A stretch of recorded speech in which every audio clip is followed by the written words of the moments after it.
Good evening, this is Kenny Ken for Sonny's Unfiltered channel. I'm doing a quick review of Arsenal's draw at Selhurst Park yesterday, 12:30 kickoff. Basically, Arsenal won, Crystal Palace won, in reverse order that is. How did Arsenal play?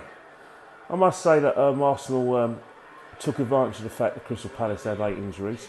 They were in complete control for the first 35 minutes. They did the basics fantastically, made themselves very difficult to beat, very compact out of possession, ran their nuts off. And what's happened as well, because Crystal Palace wasn't pressing us in the first 20 minutes, we were able to control possession, get 2 touches, and able to make passes. We didn't create as many chances as I'd like, but we did manage to get a goal in the first 15 minutes through Aubameyang. Great interplay. Ozil was involved, so was David Luiz, and Lacazette provides Aubameyang with an excellent assist, makes us 1-0. And I thought after that maybe we could, if we were at it and we had a little bit of cutting edge in the last third, we could have gone 2 or 3 up. Then I just thought within the last 10 minutes of the first half, I generally looked at Crystal Palace and they were beginning to get in their faces. Times when we had time on the ball, trying to play at the back, they got in their faces, tried to, like I said, create mistakes as they did.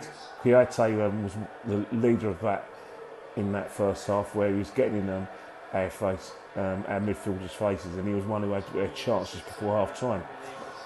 And also, what Crystal Palace did very well, they targeted Torreira, because Torreira was our best player in the first half, in which he was able to sort of create a little platform where he protected the defence, but also start passes moves from the end position. So if you look in that game, if you look back at it while I was there at Selhurst Park, what I could see is that Crystal Palace were targeted for very tough challenges, and they virtually kicked the lead out of the game.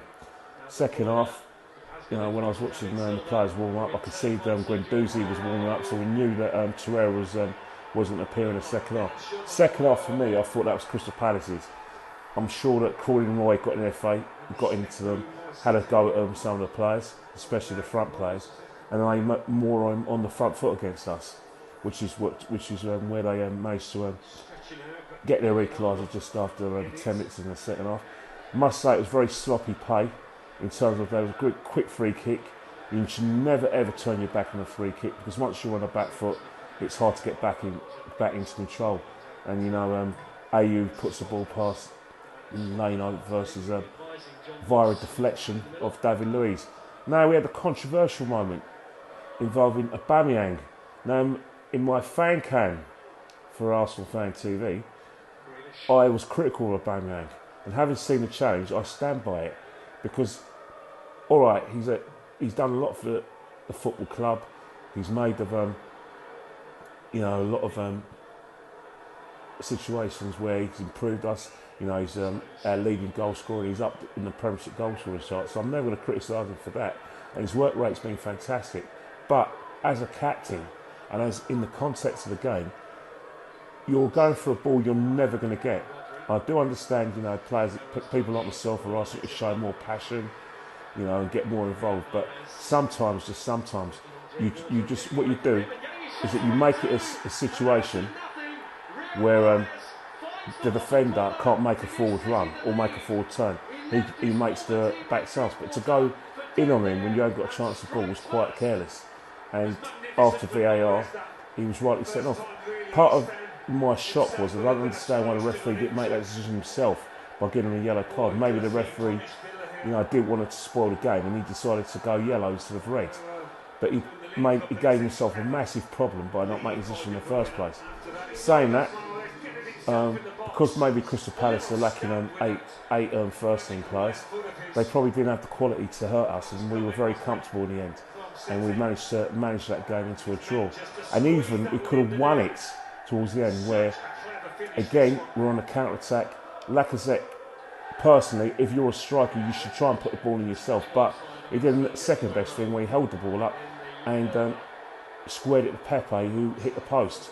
Again, if you want me to sort of ask questions about why we didn't finish up, I'd say it was very unlucky because we did have a chance. But one thing I will say is that we're beginning to do the simple things right. You know, we're pressing up the pitch, we're attacking numbers.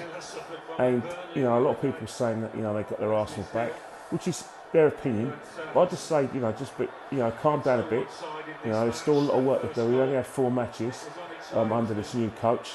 And, you know, what's happening is that we still got some very difficult games. We've got games against Sheffield United, we've got the reverse fixture against Chelsea. So, it's again, just take one game at a time. You know, we're still in a position where we don't want to be. We're still 10th. So we're only going to see the fruit of Arteta's work probably next season. But what I would say is that, you know, the encouraging thing is that the players are responding to this manager. Well, I'm going to leave you now and watch the rest of the City and Villa game, and I'll speak to you guys later. Don't forget, leave your questions in the comments below.